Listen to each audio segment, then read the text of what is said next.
Good afternoon, everyone. My name's Angela Derbyshire, and I'm one of the leads for the Comms and Engagement team for Biosecurity, Borders and Trade. We've set up one of these sessions again following a confirmation of a FMD case in a dairy herd in Hungary when restrictions were introduced on Friday. And later in the day, we then introduced based on risk assessment, further restrictions on the whole of Slovakia for impacted imports. So I'm joined this afternoon by a number of subject matter experts who will be available to answer some of your questions. We will be starting off with a number of pre-populated questions that we have been receiving, and then, as I say, we'll endeavour to move on to your live questions later on in the session.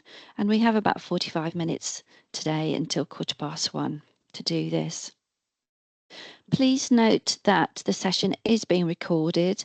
This is really to allow people access to it at a later stage.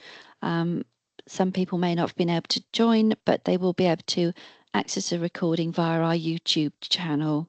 And we'll send out details of that through our usual comms channel. And it's really important as well. We want to let you know that communications will be continue to be shared, and any guidance as the situation develops. And we really want to work together with you to help you through the current situation. And another area to stress is how important these restrictions are. We've brought these in to protect our UK biosecurity, and we want to ensure that our UK livestock is protected. So let's move on now and have a look at the agenda.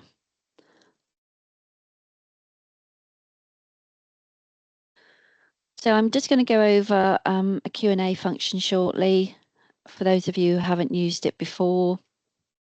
We're then going to move into some examples, some journey examples, led by Richard Watson.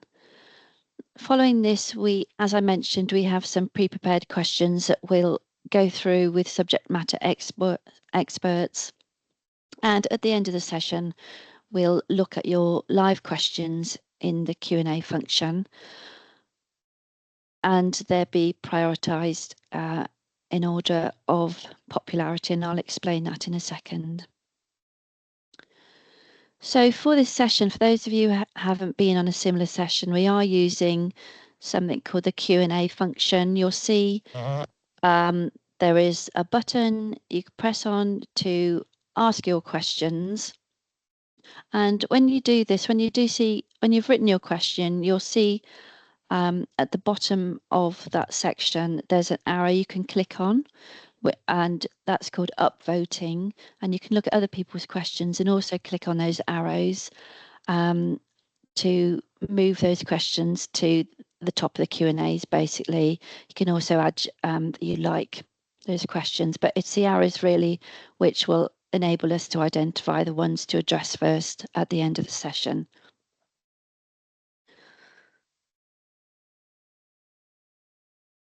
So I'll move on now to the journey examples session, and I'll ask Richard to join us on screen to talk through some of those scenarios.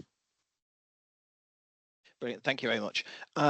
So we are aware that the trade movements into GB can often be complex, and I'm not expecting to go through every single sort of scenario that could materialise for goods moving into GB. However, what we have done here is identified some of the really common ones, and hopefully that will help understand how this may impact your trade. So what we have to begin with is firstly prohibited meat moving directly from Slovenia or Hungary through the EU, and that would not be permitted. So what we mean by prohibited meat is meat or meat products that have not been treated to the appropriate level. We can also see that Slovakian or Hungarian meat might move indirectly. So this could be meat produced within Slovakia or Hungary that moves to another country where it is processed and then to GB. If it has not been treated to the correct level, then that again would not be permitted. So what is important here is the country of origin of that meat, where it is slaughtered and reared. If we then have meat that enters before the prohibition was announced, so the safeguarding measures, but has not entered circulation yet, we would recommend that this does not enter circulation at the moment until further information is provided. So meat from a non-foot and mouth impacted country that is moved into Slovakia or Hungary. For example, this could be meat that comes from Italy or France that is moved into Slovakia or Hungary and is then cut or processed. That again will be treated as Slovakian or Hungarian meat, and that would also not be permitted. Where we see meat from a non-foot and mouth country that is moved or transited through Slovakia or Hungary without processing or repackaging, so the original identification marks remains, that will be permitted because it would be certified at the point of departure, which would be that non-foot and mouth country. So if it is stored temporarily, that is okay, as long as it is not repackaged or reprocessed in any way. So those are some examples of movements that we see. The key thing that we're looking for is meat that has been reared, slaughtered within Hungary or Slovakia, or meat that has entered Slovakia and Hungary and then it has been processed or cut in some way and then moved out. Those are the key sort of prohibited elements. Equally, Hungarian meat that moves to another country is processed and then moved out. Hopefully those help a little bit. Thank you very much. Thank you, Richard. So we'll move on now, as I mentioned, to some of our frequently asked questions. I'll read out the questions and then I'll invite our subject matter experts to jump in and talk through some of the answers that we're showing on screen. And as I said, we'll continue to share these frequently asked questions to assist you. So starting off with the first question, if I have meat produced in Hungary or Slovakia, which is then shipped through another EU country to the UK, is that permitted or not?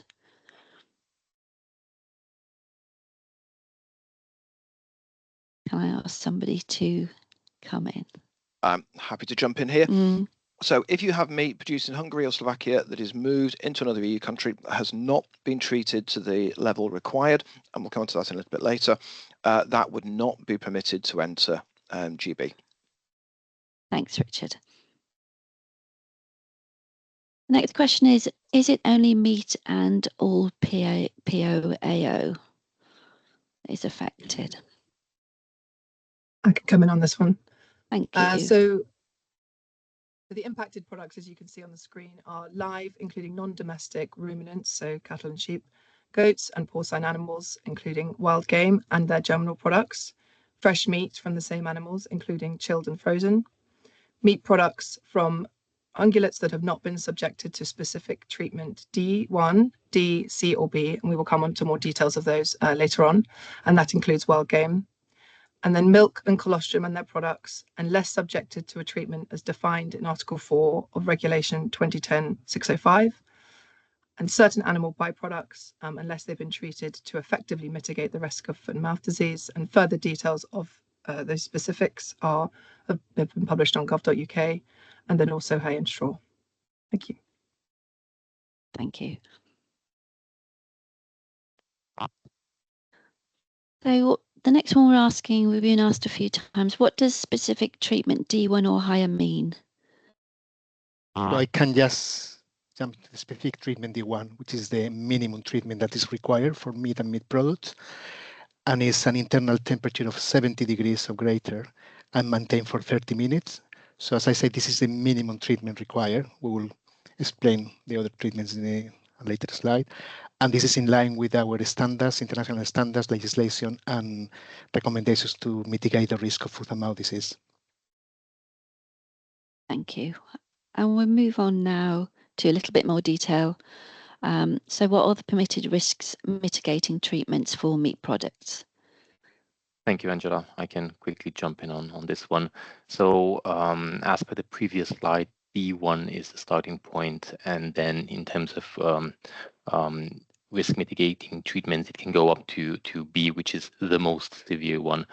I won't go through every line of each heat treatment or each treatment, but these are publicly available online, and they are housed in a piece of legislation, which is 777 of 2007. Thank you. Thank you. Next question is, what about products from African swine fever zones?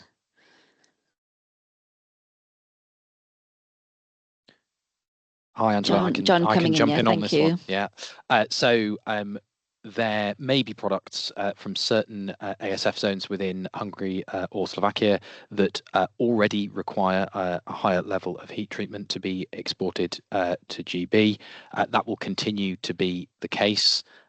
So in particular, there would be products that require treatment C. Essentially, the rule to apply is that whichever requirement is higher, the ASF requirement or the FMD requirement, that's the one you need to follow in order to meet the conditions of import. Thank you, John. Moving on now then, are all poultry products exempted? Okay, I can come in on that one. Hello, Scott Reaney. So poultry products are not considered to be FMD susceptible species, and we've seen on some of the other slides this reference to susceptible species. So FMD only affects cloven-hooved animals such as cattle, pigs, sheep, and goats, and therefore non-susceptible species are not captured within the controls that we've got in place. Thank you, Scott. Just before I move on to this last question, this is the last question of this section, so we will be able to move on to a live question session afterwards. I don't actually see any questions in the chat yet in the Q&A section, so if you do have some thoughts or any questions you want to raise, please put them in. There are some questions in there. Oh, are there? Alan, Let me just see if if, sorry. you can see them or not. Oh, I'm sorry. Yeah, I can see them now. That's fine. That's good. I thought everybody got very quiet. So let's just go through this last question here and then we'll go on to the live questions. So this one is about, will Hungary and Slovakia be regionalised in terms of the outbreaks, i.e. if meat is from another area of Hungary to where the outbreak is in the same way AI or ASF would be? Okay, I can come in on that one. So Thank you. Just a bit of an overview of what we mean by regionalisation. So in certain circumstances, we will be able to reduce the size of the area within a country where we want to impose our restrictions, and we call that regionalisation. Now, we make that decision as to what that little zone is, that little area would be, based on information and data that comes out of the infected country. And obviously, at the moment, Hungary and Slovakia, the information around that disease outbreak, considering that we were only notified on Friday, is still in its very early stages. So we are in the process of letting the competent authorities in those countries run their investigation, trying to understand any risks of spread of disease. When they've carried out that work, they would usually approach us and say, we would like to be considered for regionalisation. We would then ask them to provide us with all of their epidemiological data, their investigation data, and on the back of that, we'll make a decision as to whether it's appropriate to set that zone, set that region from which we would restrict commodities. When we get to that point, any trade outside of that zone, any side of that control zone within that country would be allowed to continue. But it is very much based on us carrying out an assessment of the situation in those countries, because we really do need to avoid the risk of us importing disease into this country. That does take a little bit of time to get to the bottom of. Thank you, Angela. Thank you, Scott. Thanks.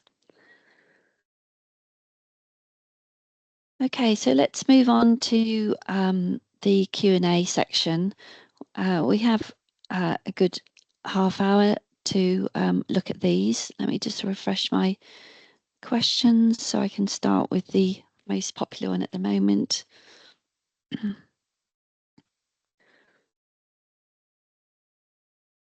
Excuse me, I'm just having technical challenges here. It's not updating. Rather than keeping people waiting, would somebody mind reading out the first question for me? Because Yeah, I've Angela, lost sight of them. happy Thank you. to do that. Yeah, so I mean, the Thanks. first question in terms of, so please can everyone remember to continue to upvote these rather than just liking the questions, because that's really important that we get the most upvoted questions to the top of the list so we can answer them, the ones that mean the most to the most people. So the first one that we have is, do we know if this is the same genome as the German outbreak? And if not, is that being established? I can come in on that, Tom, if that helps. So at the moment, as I mentioned on the previous slide, there's a lot of investigation going on at the moment within these competent authorities. That includes testing and includes trying to understand where the diseases come from. We don't have that information yet, but I'm hoping that as the investigation continues, we'll be able to look at the bigger picture.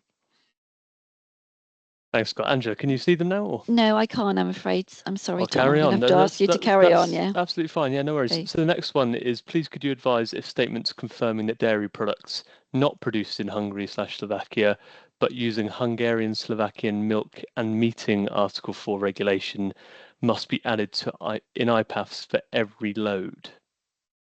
Can anyone answer that?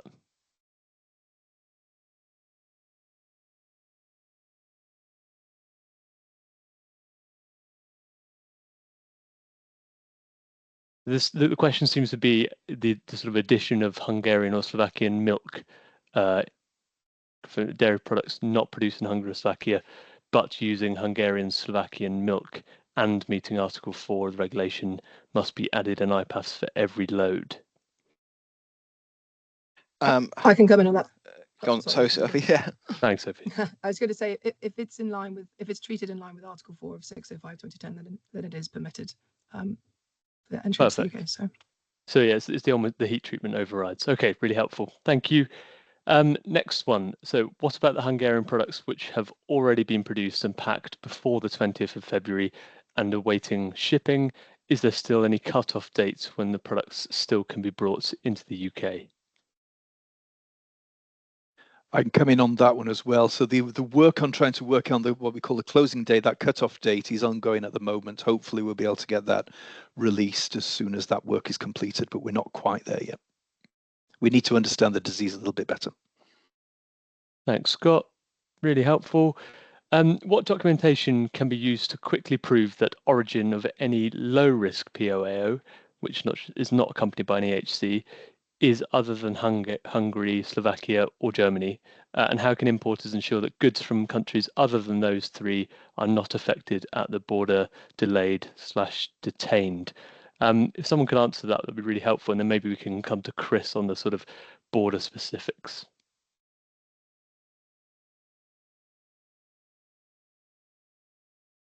Happy to come in on that one.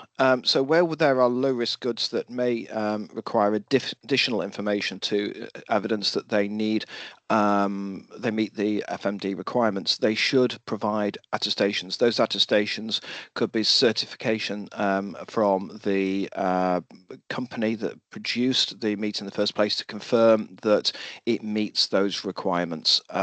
So we've already sort of issued guidance around low-risk goods in terms of Germany. So, for example, if there's a heat treatment applied, we would need evidence from the applicable company that applied that heat treatment that it was met to a required standard. Ingredients lists may also be important as well. Thanks, Richard. That's really helpful. Now, Chris, if you don't mind, it'd be useful to come to you and get a bit of a situation update on how the sort of interactions between goods from those three countries work in conjunction with goods coming from other countries. Yeah, thanks for that, Tom. Yeah, not a problem. So ultimately, where you've got groupage loads or mixed commodity codes, then the more information that is provided ahead of them transiting, then the relevant port health authority can do the documentation check. They can see if they need any further information, and they can reach out to the agents prior to them attending and crossing over the borders and ending up in a BCP and having to wait. But ultimately, the challenge that we will always face is where you have agents that are out of hours or goods that arrive out of hours of a weekend where agents are not working and the port health authorities are unable to then get that information to make that informed decision and clear those goods down. Thanks, Chris. Really helpful. Angela, can you see them now? Yeah, I can see them now, so I can give you a break there. Thank you. So the next question, there are rules for raw ham to be imported. What about salamis that have been matured for more than 9 months too? Any considerations?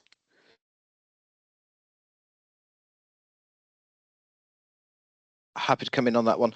Thank you, Richard. So there is some guidance in D and D1 around sort of the treatments that are applicable.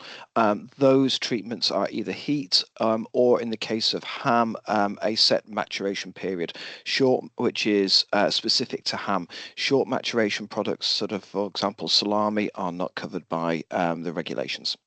So they would not be able to be moved in unless they had some form of heat treatment applied to them. Thank you, Richard. That's really helpful. The next question, what documentation can be used to quickly prove the origin of any low-risk POAO, which is not accompanied by an EHC, is other than Hungary, Slovakia or Germany? How can importers ensure that goods from countries other than these three are not affected at the border, delayed or detained? I think we've covered that one already, Angela. Oh, we did we? I think Sorry. we have. Yeah, I think we've been over that one. No worries. Okay, I might have lost the order. Let's just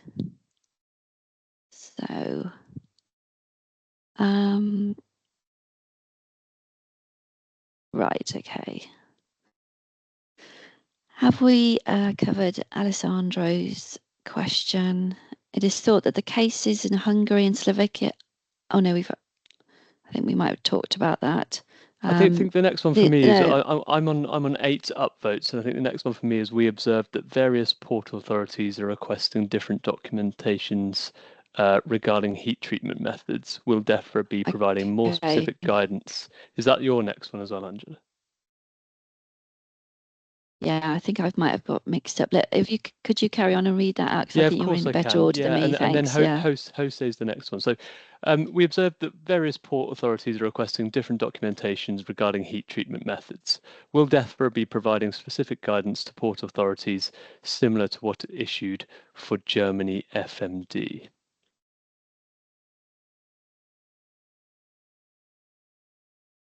Can anyone cover the sort of port health authority guidance that we send out? Yeah, happy to cover that. So the position for Hungary and Germany will be very, very similar to what we see with Germany. We sort of, going back to what's been mentioned before, certainly for low-risk goods, we strongly advise providing as much information about those goods as possible, particularly where specific heat treatments are required, because that will help those products move through the BCP as quickly as possible. But broadly, the guidance that we've already issued for Germany will be very, very similar to what we see for Slovakia and for Hungary. Thanks, Richard. Okay, so I've got Jose's question. Where are we in terms of regionalisation for meat products coming from Germany? Can anyone update us on that? I can jump in very quickly on that one if you can. So there is an information exchange going backwards and forwards at the moment between ourselves and the German competent authorities, with them providing information around their epidemiology and their disease investigation that's taken place at the moment. We have a couple of outstanding questions that we need to get answers for before we're able to carry out our risk assessments and close that down. But I don't think we're too far away from having that decision at the moment. Thank you, Scott. Thanks for that. Tom, I don't know if you can help me with Yeah, of course. Any outstanding ones here? So Stephanie is the next one on my list. Can you? I think I have two from Stephanie as the next most popular. Can you see those, Angela, or do you want me to carry on? Either way, I'm happy. So I've got, please could you advise? Yeah. Please could you advise of statements confirming that dairy products not produced in Hungary, Slovakia, but using Hungarian, Slovakian milk and meeting the Article 4 of Regulation 2010-605 must be added in IPAFs for every load? We might have covered that one. Okay. Is there another Stephanie one? I think the next one's around raw ham again, which I think we've sort of covered. I think we covered, yeah, I did, yeah.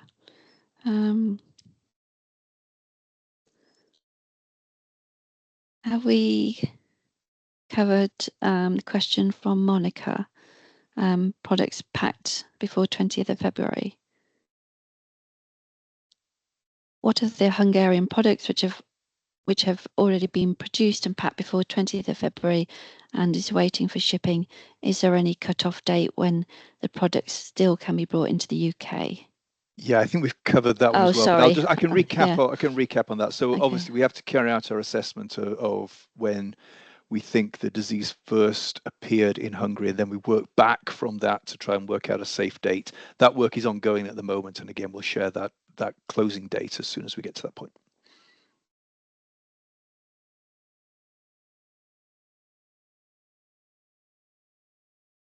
Okay.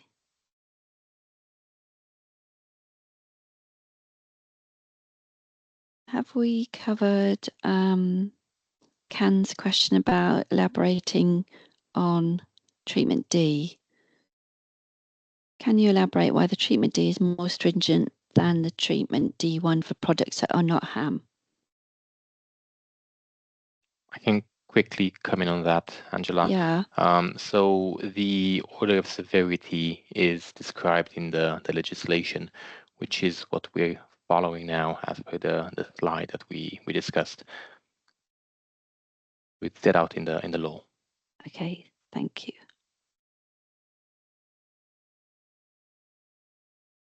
Right, so I'm just going through. Sorry, they've stopped reloading again. I'm having technical difficulties today. Are you able to see any more, Tom, as we go through the list? Yeah, so, thank you. No, I think we've got one here from Michael. It's quite an important one. So it says, which European countries are currently most at risk of being affected by FMD next, as we've seen after being discovered in Germany and 2 other countries now? It'd be really good if someone could come and talk about that.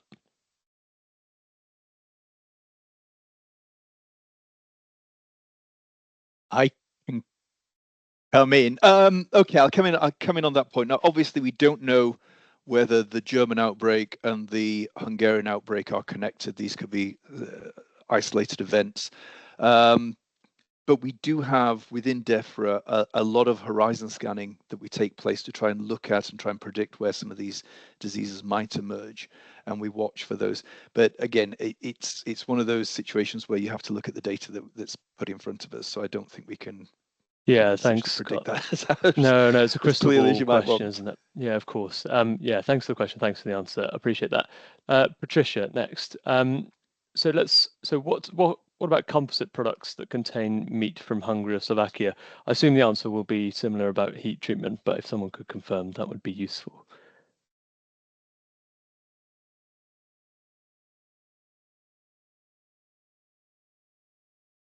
Anyone update on composite products?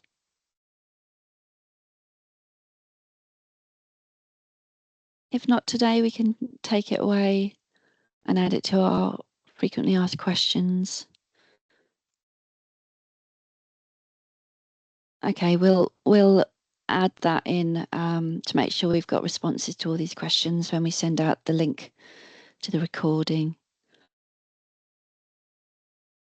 Are you able to look at your list again, Tom? Of course I can. Yeah, no, that's absolutely fine. So another one from Michael again. I think it's quite a sort of broader question, but a useful one. So what theories of how the disease has spread to Hungary are currently being explored? do you know what measures are being taken by other countries to prevent the spread to other trading partners of the UK? So in terms of the actions taken to try and identify the source, that is a piece of work that'll be done by the Hungarian competent authority. They will look at all of the data of, I'm presuming if they follow the same approach we would look at, they would carry out epidemiological assessments to try and work out where the potential routes are for incursion of that disease into the areas they've got. So that could be around trade routes, for example. So we would wait for the Hungarian competent authorities to do that investigation and try and identify the source. They would then share that information with us and we build it into our own assessments. Thanks, Scott. Really helpful. This next one is about thermized products with a heat temperature of between 58 and 68 degrees Celsius. Are they allowed to be imported?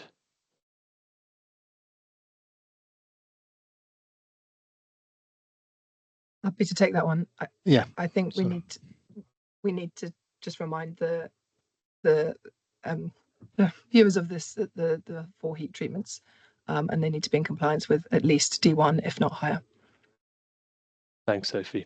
Yeah, so yeah, I mean, we can go back to the slides, and I think the slides will be shared after this, and so will the webinar recording. So, but there's also comprehensive guidance on gov.uk about the heat treatments.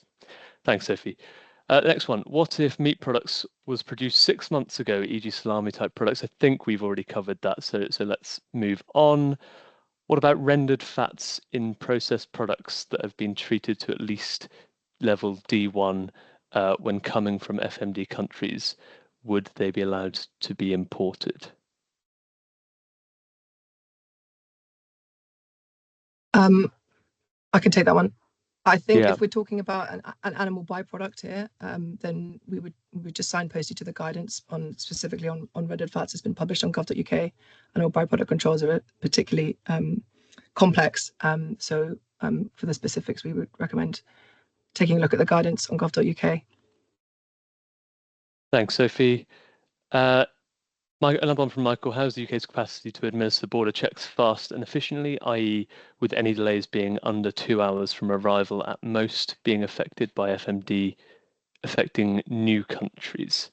I think we can reiterate what Andrew sort of set out at the start, that we've put in place these controls very quickly on Friday, as soon as we were notified by Hungary itself about the confirmed outbreak.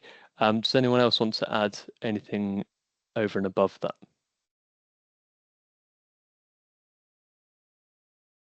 Just very quickly, just to say, PHAs are certainly working to try and clear goods as fast as they can, but it would just be really important, again, to reiterate that the more information you can provide about the product, particularly for low-risk goods, the better.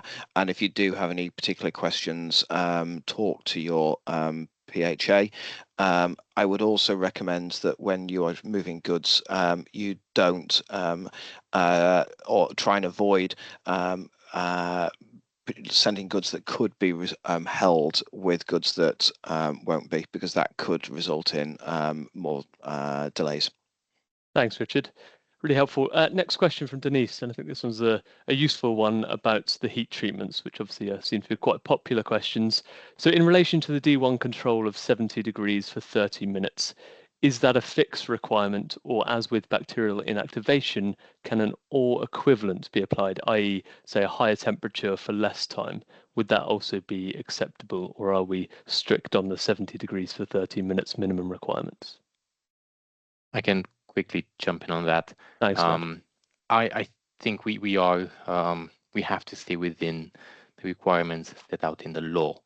So those specific requirements must be met, and not any equivalent ones. Thanks, Can I quickly add on that? Sorry, quickly add on that. We are obliged by the certification as well. The certificates refer only to the treatments in the 777/2007, so I don't think they refer to equivalent treatments. Thanks, Jose. Really helpful. Slovenia has been mentioned on the call. Is that correct? I don't believe so. I think if we heard Slovenia, hopefully someone was on about Slovakia, but if anyone can confirm that, that would be really helpful. No, I think that was an error. I think it is just Hungary and Slovakia. Perfect. Thanks, Scott. Let's go down. Similar, Tom, if I could just jump in. Similarly, Yeah, there's a question in the chat about Austria and whether that's affected off the back of an email from trade. I think probably worth confirming that no restrictions have been placed on imports from Austria at this stage as well. Perfect. Thank you. As this is number 2 outbreak, is this being spread by migrating birds? Can anyone confirm or deny that? No, it's not a risk group. Perfect. Thanks, Scott. Is irradiation acceptable in terms of treatments for pork products? Can anyone answer that? I'll quickly come in. I think that the previous explanations still stand for this. Ultimately, the requirements in the certificate will need to be complied with, and those are quite specific, and radiation is not there. Thanks, Vlad. Yeah, and I think it'll be really important for us to sort of highlight those communications on heat treatment, and I think we will do so. We have a trader email planned this afternoon, and we'll make sure that those heat treatments are sort of front and center of that. RE Port Health run through. We are hearing from members that despite providing all information required by Port Health, they're still having consignments held up pending a vet confirmation that it can be released. Particular problem at Felixstowe and Harwich, possibly Immingham. I don't know if it's not really a question. Chris, have you got any information on the ground as to sort of how different ports of entry are coping with this? We've not had any reports through from any other ports, but I have just actually reached out to them to find out if there's any areas of concern. We'll certainly look into that and see what we can do. Thanks, Chris. Really helpful. And the last one I have is, could you please clarify the limits for rest of world establishments located in Hungary, but processing meat from disease-free countries?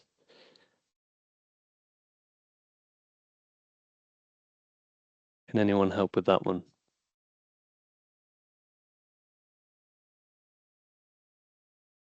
We might have to take the question away, Tom, and just look at the detail around that. I don't want to give people incorrect advice.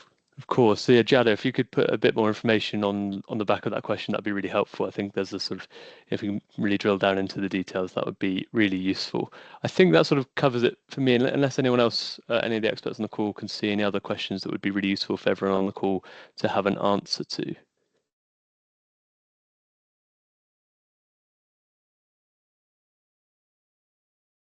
No, just going back to the top and check I haven't missed any. I think we have largely covered most of it. Regionalisation, heat treatments, and some of the other risks associated. I think, Angela, that's everything in the chat. Thank you, Tom. Thank you so much for helping out there. And we will go through all these questions to make sure that we can give them all answers and share them with details of the webinar itself, so you can listen again to what our subject matter experts said. Just before I do close the meeting, do any of our experts want to add anything here, stress anything while they have the opportunity, or highlight anything, any future guidance they might want to signpost? I can very quickly come in. Yeah, so as we've mentioned throughout the call, we are waiting for information from the Hungarian competent authority around the details of their investigation, particularly looking at how they're controlling that disease and what their data is showing them. As soon as we get more information on things like regionalisation or things like closing dates, we will communicate that out so people can see where we are. We'll try and keep you as close to the information and close to the situation as we can. Thank you. Thanks, Scott. Yeah, so I was just going to emphasise we will continue to send out guidance, send out communication, signpost any information that will help support you during this period and update you as soon as possible. So I just want to say thank you to all our subject matter experts for joining the call today. I know there's a lot of other things they need to attend to, but we really appreciate you being on the call to answer these questions. And thank you everybody on the call for joining. And please be assured that we will continue to communicate with you as soon as any information is available. So thank you again. Thank you. Thank you.